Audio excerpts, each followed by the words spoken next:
The Poison Jungle, the newest book in the Wings of Fire series. I, as well as many other people in this community, have been waiting patiently for this book to come out for some time, especially seeing as it's the first book from a Leafwing perspective, a tribe we know hardly anything about. And after reading the book, I feel there's a lot to talk about, which is why I'm making this book review. Now, I'm going to warn you, this is my first book review, so I don't really know what to expect. I can't really say it's going to be a good book review because I've never done one, so please give me constructive criticism, tell me what you'd like to see in future book reviews, if you enjoyed this book review, what I should change, just anything. So, let's get on to it. Also, before I start, I will warn you guys, there will be plenty of spoilers seeing as this is a review on the book, not something to watch before reading a book. Personally, The Poison Jungle wasn't my favorite Wings of Fire book, and probably my least favorite of the 3 that have come out in this arc so far.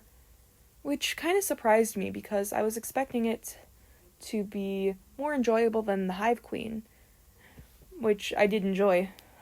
That's not to say I didn't enjoy The Hive Queen. I really loved The Hive Queen. But I was expecting just a lot more.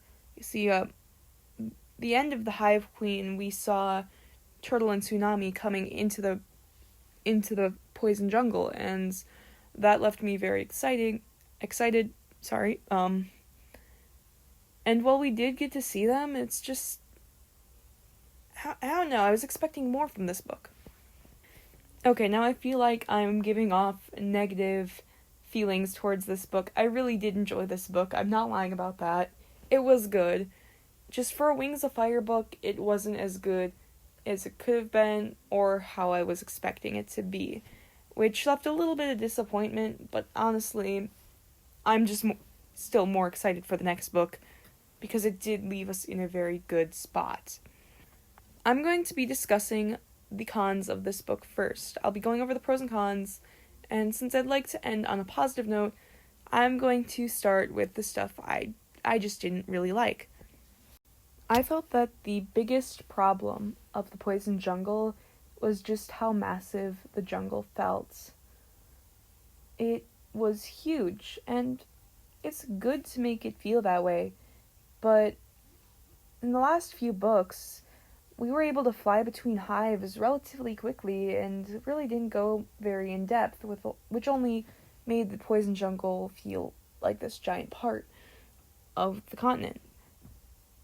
And that is an issue mainly because the trees are all supposed to be gone, so I always felt that the Poison Jungle was pretty small. It should have been a smaller portion of the continent, especially the fact that there is only 2 tribes of Leafwings, They're the 2 tribes, and they're spread out enough, but they can still reach each other pretty quickly, seeing as Willow and Sundew are always able to meet up in the night. Like, it doesn't feel that big in that sense. But then, half of the book is spent just exploring the jungle, getting caught by giant dragon-eating plants. It's cool, but it just wasn't... It's not what Tui usually does.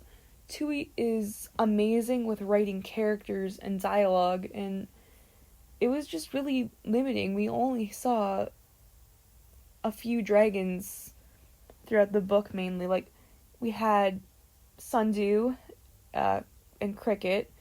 Blue really wasn't in the book too much. Was relatively blue free, which made me a little sad because they just kind of got rid of me, But Sundew, Cricket, you had Bumblebee, you had Willow, Nettle, whatever Sundew's fiance's name was, I forgot again. And those were, the main characters we talked to a lot. I mean, we also had, Queen Sequoia and Sundew's mom, but, again, those were probably the only other 2 that had a good amount of speaking lines. Actually, Sundu's mom, she might have just been brought up more. She might not have even had that many speaking lines. She was just brought up all the time. That's just a tiny amount of characters. Okay, then we had, like, villain, puppet guy. Just, there weren't that many characters, and the jungle seeming so big, it didn't feel as much like previous Wings of Fire books, in my opinion. Like, I don't know. Did anyone else get that vibe? Because I sure did. Writing dialogue between these limited characters and this very specific place just kind of left me a little bored. It didn't have a lot of new stuff to bring to the table. And like I said, going through the jungle took up most of the book. The first part of the book was Sundu basically explaining Leafwing society to Cricket and Blue, and then also figuring out that there's a second part of Leafwing society. After that, the second part is mainly just a group of dragons going through the jungle to find the cure for the mind control powers of Queen Wasp. And then the third part, which, may I add, is the shortest part of the book, is everything else, everything I was interested in, which left me a little bored for the first part of the book, but I mean, I still read it in one day, so it couldn't have been that boring. It's just, that's the stuff I was the most interested in, was all at the end, instead of being spread throughout the book. Tui did do a very good job of not rushing it, though. Like, everything felt like it would have happened. It wasn't all smushed together at the end. Like, it's surprising how few pages there are that all this stuff happens. Like, the third part of the book is basically them finding the antidote, going back to the Leafwing tribe base, whatever, the town, then them discussing how to stop the mind control and figuring out that Wasp was already on the edge of the forest with the whole Hivewing tribe, and then us finding out that the cure wasn't actually cure, and that the villain is actually a plant, and that the Book of Clearsight hid a secret map with how to get back to Pyrea, and that they all decided to leave and go to Pyrea. That's like all in the last little bit of the book, when the whole rest of the book was, oh, here's what a Leafwing society is, and let's go through this jungle. I hope you guys understand. This is just me ranting at this point. That was my main issue with this book, that we didn't get that many character interactions between different characters, which honestly is kind of a dumb thing to dislike, but I think it would have been cool to introduce, like, just have more variety of characters.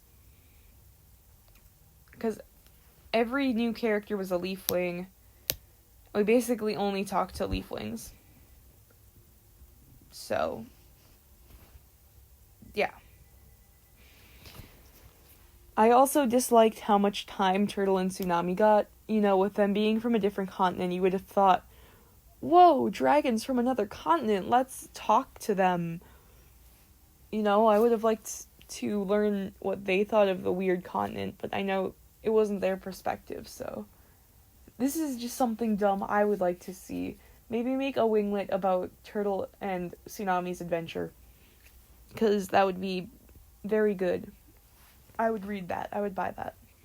Another thing I really just disliked was Sundu as a character. I just never really liked her in the first place, though, so that's not really this book's fault. I do like her, but I don't like her, you know? Love-hate relationship. To me, her personality she comes off as someone I wouldn't like in real life, and who I don't really enjoy reading about. Going into her mind, it was eye-opening a little bit to see why she's as angry as she is.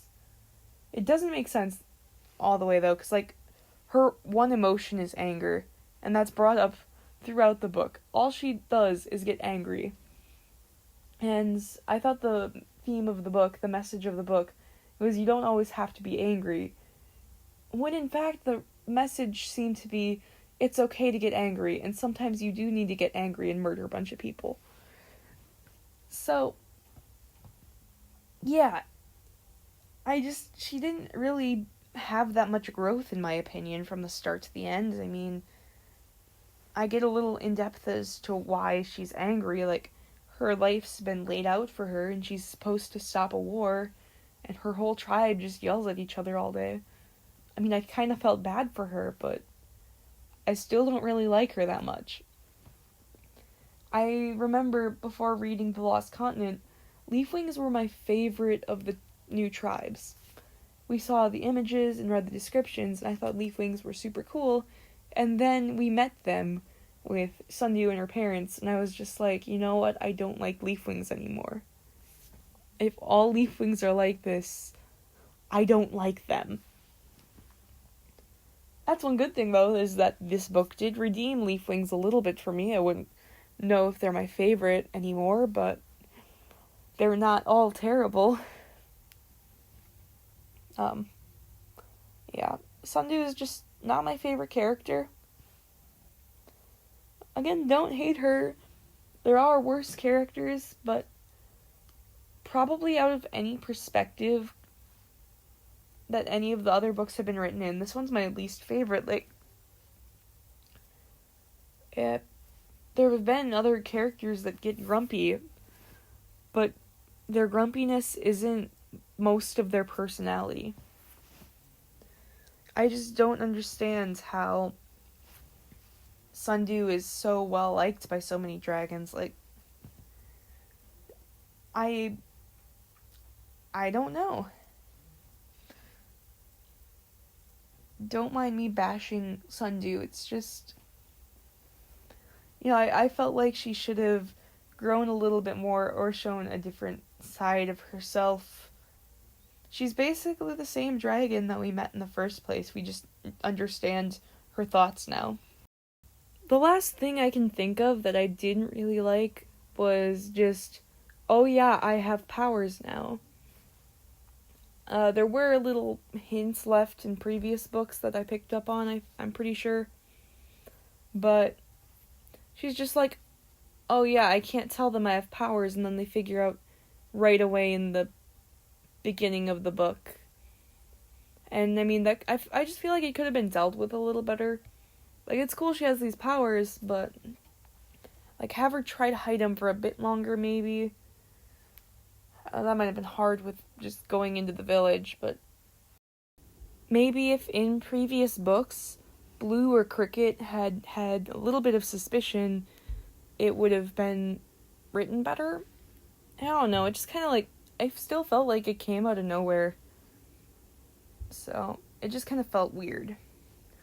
Also, explain more about the powers, because, like, Sundew's the only one that in the tribe that had it, and then you're like, oh yeah, she's supposed to be married to this other guy who, like, has some of the power, but hers is just so much stronger.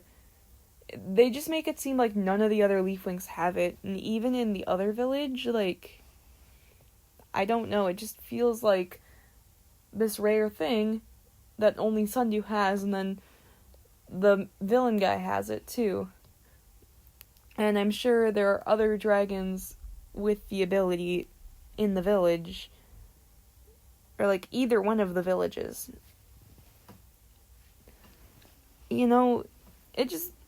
This power kind of is out of nowhere. Like, I don't know. Does every Leafwing have a little bit of it? It's passed around genetically, clearly. If you're marrying for it, then why don't more dragons have it? If it's commonly passed genetically. It's just, I don't understand this power very much, and it could have been a little more elaborated on. That's really it for what I don't like. I just kind of ranted about 3 things I didn't like. Now we're going to get into the stuff I do like, which there's a lot more, I think, that I do like than what I don't like, so cool. So something I did like, how Willow and Sundu's relationship was portrayed. Now, as we know, she is the first LGBTQ character that we are hearing from their perspective. This is the first book specifically about them that we know of, at least. I mean, it can be debated that some of the other characters that have gotten books could be a part of the community, but we don't know. This one's the first confirmed book perspective. And well, it wasn't Sundu's whole character, which is what I like. In the past, I've read a lot of stories where a whole character is their relationship status. I don't like that. Their whole personality is that they're gay. And that's it. That's their character. They're the gay character. And Tui didn't do that. She hasn't done that in the past either. So I wasn't really expecting that. But I was expecting it to be brought up a little more in the book, and it wasn't, It was Sundu loves Willow, and Willow loves Sundu, and they're in a relationship that they're hiding from Sundu's mom and basically everyone else. And they weren't even hiding it because they were 2 girls. They were hiding it because they were from technically different factions of the Leafwing tribe. Sundu was a poison wing, whereas Willow was a sapwing. That's all they were worried about. They weren't even really that worried about, their gender. If gender came into it at all, really, Sundu's only issue would be that, they can't have kids. That would be what she would think about. That her mother wants her to have strong babies. It might have been a little better to have brought it up a little more in the fact that it's unacceptable to her parents because of just they're 2 girls. That might help some people who struggle with coming out to their parents if Sundu did have to come out. But either way, I think it was dealt with in a good enough way. It's normal. It wasn't anything super special, and I appreciated that, and I liked that. I'm probably not the best person to talk about this, but, there's my opinion on it, coming from a place where I have lots of friends who are part of the community, and I support them, and, I've always just hated reading about characters where it's their whole personality.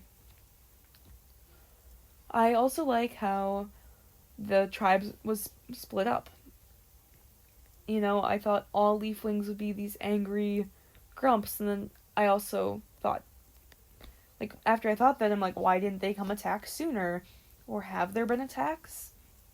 And the answer was no, because Sequoia was trying to stop that. They didn't want attacks. They wanted to live in what peace they could find in the poison jungle until Wasp died.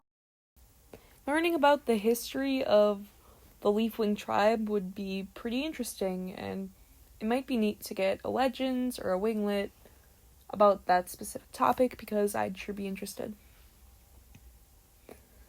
I really like that they kind of welcomed Tsunami and Turtle. I just really like the fact that they were there. We got a little bit of Tsunami and Turtle action in the action. They just kind of slept, and then they kind of woke up and talked, and Turtle was like, I can draw. And that's basically their whole point, but I just like that they were there, because I kind of miss Pyrea. I kind of do. At this point. Which I can't be upset about anymore, because we're going back. I really hope that the next book is from the perspective of either one of the dragons going to Pyrea or a dragon from Pyrea. I have no idea who the next protagonist could be right now. I don't know if it was announced yet, but it's either going to be someone going to Pyrea from Pyrea or one of the Silkwings that's staying back to gather Silkwings, and I really hope it's not that, because I don't want the next book to be about gathering Silkwings. That could be a winglet, but not the next book. Yeah, I'm just really excited for them to be going back to Pyrea. I think it's cool that the map was left for them by Clearsight. I just thought of another thing that would have been better. It would have been neat if Clearsight left a note for them and was like, hey, I don't know entirely what's going on. It's a blurry future I see here. But I know you'll need this map to go to Pyrea, and I hope you're all safe and okay. Like, because Clearsight had to have left the map hidden in the book for a reason. Like, clearly she wouldn't have just thought, oh hey, I'm gonna put this map in here. I don't know. I would like a little more reasoning as to why the map was in the center of the book. Because she had to have had a reason. So... You know? I really liked how the villain was introduced to be a plant, I guess. Actually, it's kind of weird that he's a plant, but I don't know. I don't know if I like that or not. I said I liked it, but I'm still debating on that. I find it very interesting that he is a plant, that mind controls dragons. I think they have to eat the plant, or have it injected into them, or ingested. So, fun, I guess. I don't know how they're gonna stop a plant from killing everybody, but we'll see when it comes to Pyrea. They're gonna have to get all of the Nightwings and Mudwings and Sandwings and fire-breathing dragons that can just burn the rest of the trees and then plant new trees. I don't think that would go down well. Anyway, they're just gonna have to do something. Have to find a way to heal the people. Dragons. I'm really sad that Blue got poisoned and mind controlled, though. Like, I feel like Tui must hate me right now. With my boy Blue, that is also myself. I don't know. My poor baby. My poor Bean. He doesn't get much a part in the book, and then he's like, you know what? I'm gonna get mind controlled by a plant. Also, is he just gonna let the dragons go about their daily lives, just content to know that he has the ability to control all of them? Or is he going to, like, play house with all the dragons, where he's like, oh yeah, the Hivewing and the Silkwing said hello today. Oh wait, now the Silkwing is the ruler, and Queen Wasp is washing the floor or something. I don't know what's gonna happen. Like, what is he gonna do with all these dragons he controls now? That was a little rant, but I'm curious. I want to know.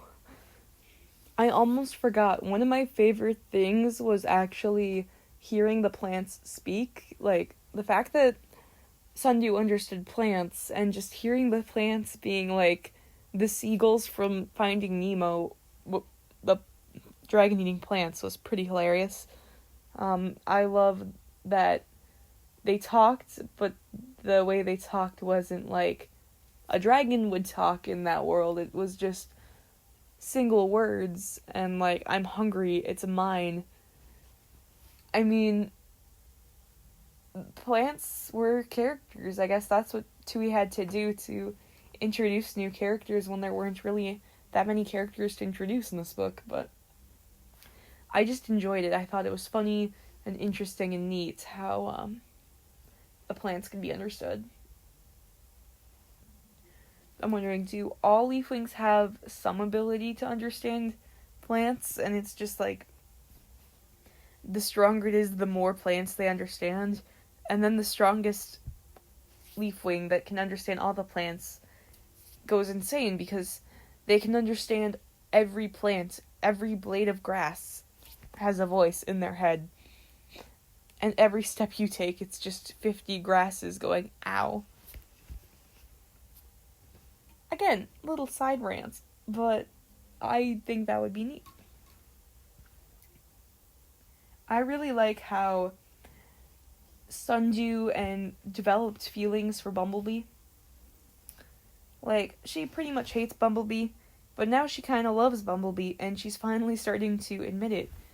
That might be some of the little bit of character development I see in Sundew. Hooray. Maybe we'll get a book from Bumblebee's perspective, because, I mean, it's that or Swordtail. Oh man. Crazy. I'm gonna bring it up again. I really enjoyed Tsunami and Turtle. Like, I don't think I knew where I was going when I mentioned it the first time. But I love how Cricket's always like, oh, it's just other continent magic or whatever. When they're using the whatever they're called, the dream. I forgot what they were called. But, where they can travel to dreams. Don't be in the comments telling me what they're called, because I'll know. I'm just not looking at a computer or a book, and I'm just going through dumb moments. I don't need everyone commenting what they're called for the next year, because I'll know. That's what happened in my last video, where I just kind of didn't know a fact off the top of my head. So, anyway. And then I love how we got a little reference to Clay with the cows. I appreciate that. And just some of our other favorite characters got name dropped. That was... I don't know. I loved it. I'm very nostalgic, as you can see, for books that we only left maybe two years ago. I miss them. I love them. I know there were other things about this book I did enjoy.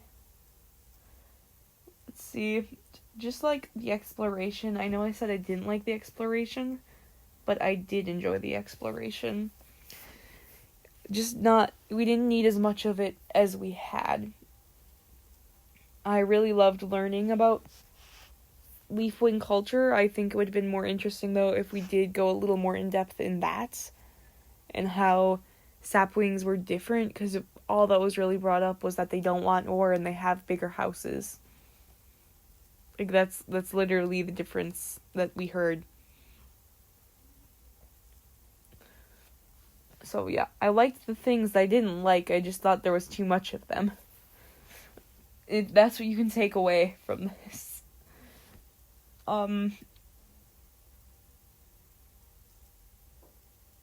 I think it was a bit weird how everyone kind of just allowed Cricket to be there.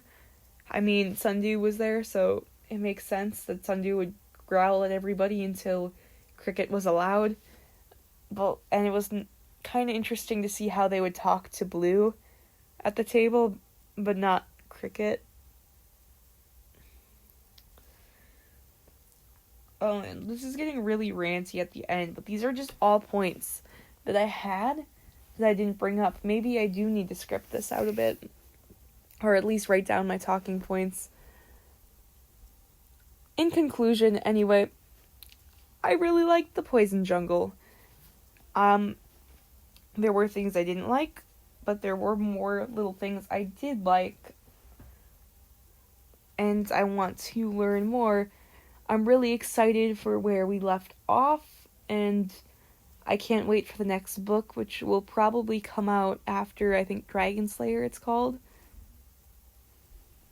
um, that's going to be coming out, so I assume that we'll have to wait till next summer to continue this story, which kind of makes me sad, but I'm still excited for Dragon Slayer. Tell me what you thought of this book. Do you agree with my opinions? Disagree? What are your opinions on this book? And I don't know, just thank you for listening to this rant. I hope you got something done while listening to this. You were able to draw a picture or something. And that you just weren't staring at this screen that does nothing. Would you like to see more of these in the future? If so, tell me. You guys are great. I'll talk to you soon.